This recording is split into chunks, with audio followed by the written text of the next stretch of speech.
Hi dear student, welcome back to my channel. आज आप सभी लोगों का हमारे इस चैनल पर स्वागत है। आज का हमारा जो ये प्रैक्टिस सेट है, इस प्रैक्टिस सेट के अंतर्गत आज के जो क्वेश्चन है ये रक्तचाप पर, ज्वर और पीलिया पर क्वेश्चन है। और इसमें कौन से आहार का जो हम रिकमेंड करते हैं, कौन से आहार का इसमें उपयोग किया जाता है, किस मात्रा में कौन सा आहार दिया जाता है, इस पर जो है वो क्वेश्चन है। चलिए क्लास को शुरू करते हैं। क्वेश्चन नंबर फर्स्ट, रक्तचाप हृदय के संकुचन के साथ बढ़ता है और हृदय के प्रसार के साथ घटता है। रीजन है, इसी कारण धमनियों में रक्तचाप सदैव एक सा ही रहता है। क्वेश्चन नंबर फर्स्ट का आंसर क्या सही होगा? तो इसका जो आंसर सही होगा कि रक्तचाप हृदय के संकुचन के साथ बढ़ता है और हृदय के प्रसार के साथ घटता है, इसी कारण धमनियों में रक्तचाप सदैव एक सा बना रहता है। इसका जो आंसर सही होगा option number A is the correct option. Assertion भी इसका सही है और रीजन भी बिल्कुल सही है। Next question, question number second, शैशवावस्था में सिस्टोलिक ब्लड प्रेशर कितना होता है? शैशवावस्था में systolic blood pressure two types में हम इसको मापते हैं, सिस्टोलिक और डायस्टोलिक। तो सिस्टोलिक का की बात यहाँ पर हो रही है। सिस्टोलिक पूछ रहा है क्वेश्चन में कि क्या कितना होता है, वो भी किसके अकॉर्डिंग, जो इन्फेंसी स्टेज होती है, शैशवावस्था की जो होती है, इसमें कितना सिस्टोलिक ब्लड प्रेशर होता है। 60 to 90 mmHg, 80 to 110 mmHg, 90 to 110 mmHg, 110 to 125 mmHg। तो इसका जो आंसर सही होगा option number six A is the correct option. 60 to 90 mmHg जो है वो सिस्टोलिक ब्लड प्रेशर लगभग जो है वो देखने के लिए मिलता है। इसका जो आंसर सही होगा option number A is the correct option. और 80 टू 110 mg जो है ये आपका बाल्यावस्था में होता है। 90 टू 110 mg जो है वो किशोरावस्था में देखने के लिए मिलता है। और 110 टू 125 जो है वो प्रौढ़ावस्था में होता है। इसका जो आंसर सही होगा ऑप्शन नंबर ए। Next question, question number second third, उच्च रक्तचाप कितने प्रकार का होता है? तो उच्च रक्तचाप जो है वो आपका 2 प्रकार का होता है, 3 प्रकार का होता है, 4 प्रकार का होता है या 5 प्रकार का होता है। तो हाई ब्लड प्रेशर के जो टाइप्स होते हैं वो 3 टाइप्स होते हैं। इसका जो आंसर सही होगा option number B is the correct option. इसके 3 टाइप्स होते हैं। पहला आपका एसेंशियल हाई ब्लड प्रेशर, दूसरा आपका convergent divergent high blood pressure और तीसरा आपका convergent high blood pressure. Essential high blood pressure, convergent high blood pressure और divergent high blood pressure, 3 types के जो है वो उच्च रक्तचाप होते हैं। नेक्स्ट क्वेश्चन, क्वेश्चन नंबर 4, निम्न में से किस रक्तचाप में सिस्टोलिक डायस्टोलिक से अधिक हो जाता है? इसमें से कौन सा ऐसा रक्तचाप है जिसमें जो सिस्टोलिक है ये डायस्टोलिक से अधिक हो जाता है? Essential high blood pressure, divergent high blood pressure, convergent high blood pressure या ऑल ऑफ दिस। तो किस रक्तचाप में, तो जो आपका डाइवर्जेंट हाई ब्लड प्रेशर होता है, इस डाइवर्जेंट हाई ब्लड प्रेशर में सिस्टोलिक जो है वो डायस्टोलिक से अधिक हो जाता है। इसका जो ऑप्शन सही होगा option number B is the correct option. Divergent high blood pressure में इस प्रकार के जो लक्षण है वो देखने के लिए मिलते हैं। इसका जो आंसर सही होगा option number B is the correct option. और कन्वर्जेंट हाई ब्लड प्रेशर में क्या होता है? तो कन्वर्जेंट हाई ब्लड प्रेशर में आपका सिस्टोलिक और डायस्टोलिक दोनों की जो मात्रा है वो सेम बढ़ती है। ठीक है, बराबर मात्रा में, एक मात्रा में जो है वो बढ़ते हैं, बराबर बराबर दोनों की मात्रा जो है वो सेम सेम बढ़ती है। अगर इसमें 10% बढ़ता है तो उसमें भी 10% बढ़ेगा। इसका दोनों मात्रा जो वो सेम परसेंट बढ़ती है। इसका जो आंसर सही होगा option number B is the correct option. Next question, question number 5, उच्च रक्तचाप में जल के स्तर बढ़ जाने से रक्त डॉट डॉट डॉट हो जाता है, पतला होता है, मोटा होता है, गाढ़ा होता है या इनमें से कोई नहीं। तो उच्च रक्तचाप में जल के स्तर बढ़ जाने से जो रक्त है वो कैसा हो जाता है? रक्त पतला हो जाता है। इसका जो आंसर सही होगा option number A is the correct option. रक्त जो है वो पतला हो जाता है। नेक्स्ट क्वेश्चन, क्वेश्चन नंबर 6, उच्च रक्तचाप के लक्षण निम्न में से कौन से हैं? उच्च रक्तचाप के लक्षण इसमें से कौन से होते हैं? चक्कर आना, किडनी में समस्या उत्पन्न होना, आंखों में धुंधलापन होना या उपरोक्त सभी। तो उच्च रक्तचाप के लक्षण की बात की है तो उच्च रक्तचाप के लक्षण के अंतर्गत चक्कर आना भी आता है, किडनी में समस्या उत्पन्न होना भी होता है और आंखों में धुंधलापन होना, ये सारे लक्षण जो है इसके अंतर्गत आते हैं। इसका जो ऑप्शन सही होगा option number D is the correct option.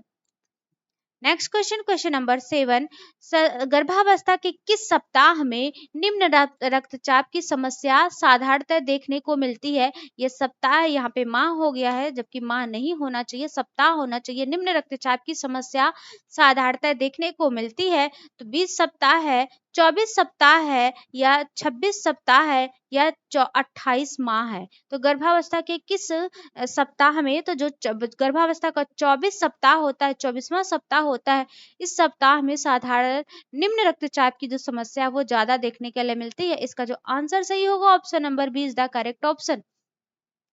Next question, question number 8, उच्च रक्तचाप के रोगी के आहार में प्रोटीन की कितनी मात्रा कम कर देनी चाहिए? जो उच्च रक्तचाप का रोगी है, इस रोगी के आहार में प्रोटीन की कितनी मात्रा बैन कर देनी चाहिए? 10 ग्राम, 20 ग्राम, 30 ग्राम, 40 ग्राम। तो उच्च रक्तचाप के रोगी के आहार में जो प्रोटीन की मात्रा कम कर देनी चाहिए, वह प्रोटीन की मात्रा जो है वो आपकी कितनी कम कर देनी चाहिए? तो उच्च रक्तचाप के जो रोगी है, उसके आहार में प्रोटीन की मात्रा जो है वो 20 ग्राम कम कर देनी चाहिए। इसका जो आंसर सही होगा option number B is the correct option. जितना हमको प्रोटीन की उसकी दैनिक दिनचर्या में सामान्य जो है वो प्रोटीन मात्रा हम देते हैं, उससे कम प्रोटीन 20 ग्राम जो है वो हमको रिकमेंड करनी होती है जब हाई ब्लड प्रेशर हो जाता है। तो इसका जो आंसर सही होगा option number B is the correct option.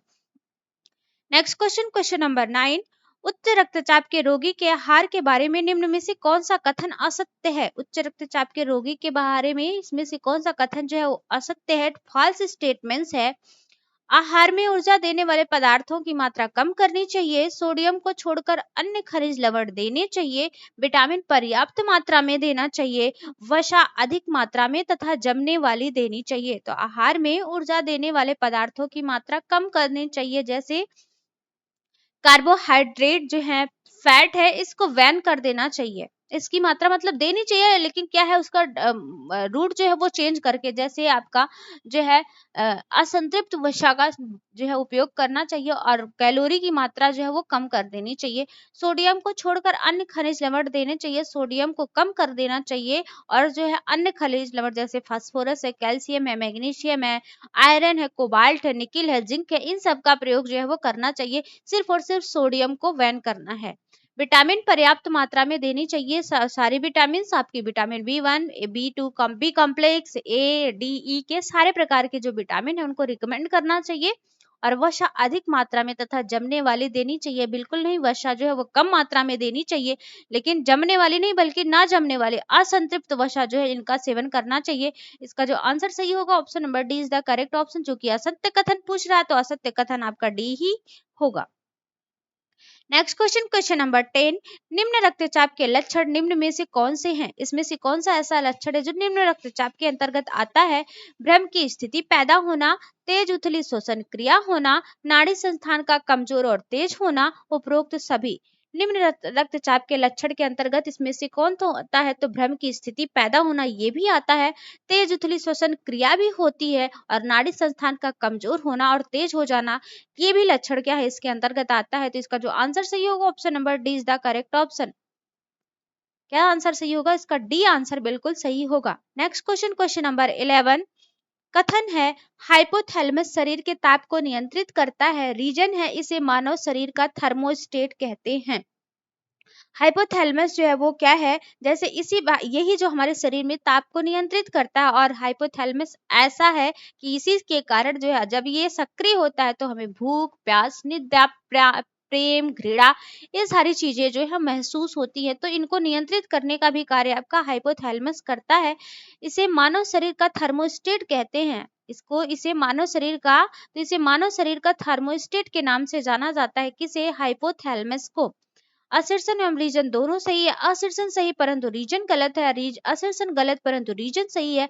Assertion एवं रीजन दोनों गलत है। तो इसका जो आंसर सही होगा option number A is the correct option. Assertion एवं रीजन दोनों बिल्कुल सही है। नेक्स्ट क्वेश्चन, क्वेश्चन नंबर 12, ज्वर कितने प्रकार का होता है? 2 प्रकार का, 3 प्रकार का, 4 प्रकार का, 5 प्रकार का। तो ज्वर जो होता है वो 2 प्रकार का होता है। एक आपका तीव्र ज्वर, दूसरा आपका दीर्घकालिक ज्वर। एक जो उसका प्रकार होता है वो तीव्र होता है और दूसरा जो प्रकार है उसका दीर्घकालिक ज्वर होता है। इसका जो आंसर सही होगा option number A is the correct option. Next question, question number 13, शरीर में 1 डिग्री फ़ारेनहाइट तापमान बढ़ने पर बीएमआर कितना प्रतिशत बढ़ जाता है? कितना प्रतिशत जो है वो बढ़ जाता है? अगर शरीर में तापमान जो है 1 डिग्री फ़ारेनहाइट बढ़ता है तो बीएमआर की जो है वो बढ़ने की प्रक्रिया बीएमआर कितना बढ़ जाता है? 4%, 5%, 4%, 5%, 6% या 7%, 4%, 5%, 6%, 7%। तो शरीर में 1 डिग्री फ़ारेनहाइट तापमान बढ़ने से जो बीएमआर है बेसल बेसल मेटाबॉलिक रेट जो है ये बढ़ जाती है कितना? तो 7% जो है ये बढ़ जाती है। इसका जो आंसर सही होगा option number D is the correct option. Next question, question number 14, ज्वर की स्थिति में शरीर से निम्न में से किन खनिज लवण का निष्कासन हो जाता है? ज्वर की स्थिति में शरीर से किस खनिज लवण का जो है वो निष्कासन हो जाता है? सोडियम क्लोराइड है, पोटेशियम है, क्लोरीन है, उपरोक्त सभी। तो ज्वर की स्थिति में शरीर से जो खनिज लवण का निष्कासन होता है सोडियम क्लोराइड भी है, पोटेशियम भी है, क्लोरीन भी है। इसका जो आंसर सही होगा option number D is the correct option. उपरोक्त सभी का जो है इसमें निष्कासन हो जाता है। नेक्स्ट क्वेश्चन, क्वेश्चन नंबर 15, बुखार की अवस्था में निम्न में से कौन से लक्षण प्रकट होते हैं? बुखार की अवस्था में इसमें से कौन से लक्षण जो है प्रकट होते हैं? पाचन संस्थान में गड़बड़ी होना, वमन चक्कर आना, आवश्यक लक्षणों का विसर्जन या उपरोक्त सभी। तो बुखार की अवस्था में इसमें से कौन से लक्षण प्रकट होते हैं? बुखार की अवस्था में पाचन संस्थान में गड़बड़ी भी हो जाती है, वमन चक्कर आना भी लगता है और आवश्यक लवण जो है इन लवणों का विसर्जन भी शरीर से होने लगता है। तो इसका जो आंसर सही होगा option number D is the correct option. उपरोक्त सभी आंसर बिल्कुल इसके सही आंसर है। नेक्स्ट क्वेश्चन, क्वेश्चन नंबर 16, बुखार की स्थिति में कितने ग्राम प्रोटीन देना उत्तम रहता है? जो बुखार है इस बुखार की स्थिति में कितने ग्राम प्रोटीन जो है वो रिकमेंड करना चाहिए? 50 से 60 ग्राम, 60 से 70 ग्राम, 70 से 80 ग्राम, 100 से 150 ग्राम। तो बुखार की स्थिति में जो प्रोटीन रिकमेंड कर देना चाहिए, क्योंकि बुखार की स्थिति में प्रोटीन की मात्रा अत्यधिक देनी चाहिए जिससे जो शरीर में होने वाली टूट फूट है उस टूट फूट को क्या करे बना सके। मतलब शरीर में होने वाली जो क्रियाएं हैं, जो अनियंत्रित क्रियाएं हुई है, जो क्रियाएं बाधित होती है, उन क्रियाओं को सुचारू रूप से चलाने के लिए हमें प्रोटीन की आवश्यकता होती है। इसलिए बुखार की स्थिति में प्रोटीन की मात्रा जो है वो बढ़ाकर देनी चाहिए। कितनी मात्रा देनी चाहिए? तो 100 से 150 ग्राम जो है वो प्रोटीन की मात्रा बुखार की स्थिति में देनी चाहिए। इसका जो आंसर सही होगा option number D is the correct option. Next question, question number 17, बुखार की स्थिति में निम्न में से किस विटामिन की अधिक मात्रा देनी चाहिए? बुखार की स्थिति में इसमें से कौन सा ऐसा विटामिन है जिसकी मात्रा अधिक देनी चाहिए? विटामिन ए है, एस्कॉर्बिक एसिड है, विटामिन बी है, उपरोक्त सभी। तो बुखार की स्थिति में जो विटामिन की अधिक मात्रा देनी चाहिए, विटामिन ए भी देना चाहिए, एस्कॉर्बिक एसिड भी देना चाहिए और विटामिन बी भी जो है वो देना चाहिए। इसका जो आंसर सही होगा option number D is the correct option. ये सारे विटामिन जो है उसमें देने चाहिए। इसका जो आंसर सही होगा option number D is the correct option. Next question, question number 20, बुखार की स्थिति में कितने लीटर जल देना चाहिए? जल की मात्रा बुखार की स्थिति में कितने देनी चाहिए? 1.5 से 2 लीटर, 2.5 से 5 लीटर, 3.5 से 4.5 लीटर, 6.4 से 6.3 लीटर। तो कितना बुखार की स्थिति में जल की मात्रा जो है वो देनी चाहिए? बुखार की स्थिति में जो जल की मात्रा देनी चाहिए वो 2.5 से 5 लीटर, मतलब 2.5 से 5 लीटर तक जो है वो बुखार की स्थिति में जल जो है वो देना चाहिए। इसका जो आंसर सही होगा option number B is the correct option. Next question, question number 19, यकृत के कार्य के बारे में असत्य कथन को छाटिए। इसमें से कौन सा ऐसा है जो यकृत के कार्य के बारे में असत्य है? शरीर के मेटाबॉलिज्म को सुचारू रखना, शरीर में होने वाली जो चयापचय की प्रक्रिया है उस चयापचय की प्रक्रिया को सुचारू बनाए रखना, यकृत में पित्त का बनाने का कार्य करना, अनावश्यक अमीनो अम्ल को यूरिया में बदलना, यह प्रतिस्कंदन एवं प्रतिजामन प्रोटीन का निर्माण नहीं करता है। तो यकृत के शरीर के मेटाबॉलिक को सुचारू बनाए रखना, शरीर में जो होने वाली चयापचय की प्रक्रिया है उस चयापचय की प्रक्रिया को भी सुचारू बनाए रखने में यकृत का ये कार्य करता है। यकृत यकृत में पित्त बनाने का कार्य यकृत में जो है वो पित्त बनाने का भी क्या करता है, कार्य करता है। और क्या है, अनावश्यक अमीनो अम्ल को यूरिया में बदलना। जो हमारे शरीर में अनावश्यक अमीनो अम्ल बनते हैं, उन अनावश्यक अमीनो अम्ल को यूरिया में कन्वर्ट करने का भी कार्य करता है। कौन, आपका यकृत करता है। यह प्रतिस्कंदन एवं प्रतिजामन प्रोटीन का निर्माण नहीं करता, बल्कि करता है। यही जो आपका असत्य कथन है, तो असत्य कथन आपका यही है, यह प्रतिस्कंदन और प्रतिजामन प्रोटीन का निर्माण नहीं करता, करता है। यह प्रतिस्कंदन और प्रतिजामन प्रोटीन का भी निर्माण करता है। प्रतिस्कंदन प्रोटीन की बात करें तो प्रतिस्कंदन प्रोटीन जो है, जैसे आपकी हिपैरिन हो गया, और प्रतिजामन प्रोटीन जो है वो फाइब्रिनोजन और प्रोथ्रोम्बिन, इन दोनों प्रोटीन को का जो है निर्माण करने का भी कार्य आपका यकृत करता है। इसका जो आंसर सही होगा, जो कि असत्य कथन की बात कर रहा है, तो असत्य कथन यहाँ पे कौन सा होगा, इसका जो आंसर सही होगा option number D is the correct option. Next question, question number 20, पीलिया कितने प्रकार का होता है। पीलिया के टाइप्स की बात हो रही है। पीलिया जो है वो कितने प्रकार का होता है, 2 प्रकार का, 3 प्रकार का, 4 प्रकार का, 5 प्रकार का। तो पीलिया जो है वो आपका कितने प्रकार का होता है, 2 प्रकार का होता है। सॉरी, पीलिया जो है वो 3 प्रकार का होता है। कितने प्रकार का, तो यह 3 प्रकार का होता है। इसका जो ऑप्शन सही होगा option number B is the correct option. पहला आपका ऑब्स्ट्रक्टिव जॉन्डिस, दूसरा आपका हेमोलाइटिक जॉन्डिस, तीसरा थर्ड आपका हिपेटोसेलुलर जॉन्डिस। फर्स्ट ऑब्स्ट्रक्टिव जॉन्डिस, और क्या है, हिमोलाइटिक जॉन्डिस, हिपेटोसेलुलर जॉन्डिस। अवरोधी पीलिया, रक्त छत्ती पीलिया, हिपेटोसेलुलर पीलिया। 3 टाइप के पीलिया देखने के लिए मिलते हैं, होते हैं। ये पीलिया के प्रकार जो है वो 3 होते हैं। नेक्स्ट क्वेश्चन, क्वेश्चन नंबर 21, पित्त नलिकाओं में बाधा उत्पन्न होने से निम्न में से कौन सी पीलिया होती है। अगर पित्त नलिकाएं जो हैं उसमें अगर किसी प्रकार की कोई बाधा उत्पन्न हो गई है, तो इसमें से कौन सी पीलिया जो है वो देखने के लिए मिलती है, कौन सी पीलिया होती है। अवरोधी पीलिया, रतिछक्त पीलिया, हिपेटोसेलुलर पीलिया, या उपरोक्त सभी। तो पित्त नलिकाओं में अगर किसी प्रकार की बाधा उत्पन्न हो जाती है, जैसे उसमें स्टोन वगैरह बन गया, तो इस प्रकार की अगर कोई बाधा उसमें पित्त नलिकाओं में हो जाती है, तो जो आपकी पीलिया होती है वो अवरोधी पीलिया होती है। इसका जो आंसर सही होगा option number A is the correct option. अवरोधी पीलिया जो है उसमें होती है।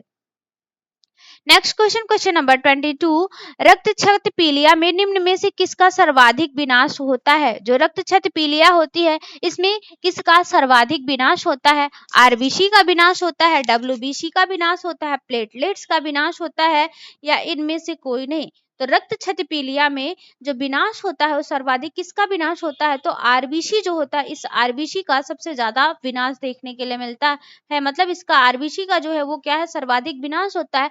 आरबीसी जो है वो जल्दी जल्दी जो है वो टूटने लगता है, और इसका निर्माण भी अच्छी प्रकार से नहीं होगा। जब इसका निर्माण अच्छी प्रकार से नहीं होगा, तो जो है रक्त की मात्रा, जो रक्त के बनने की जो प्रक्रिया है, वो प्रक्रिया बाधित हो जाती है। तो ये रक्त छत पीलिया में इसी प्रकार के लक्षण दिखने लगता है, जिसके कारण जो है वो व्यक्ति पीला पीला, नाखूनों का रंग, आंखों का रंग, और जो है आपके यूरिन का रंग, ये पीला हो जाता है। इसका जो आंसर सही होगा option number A is the correct option.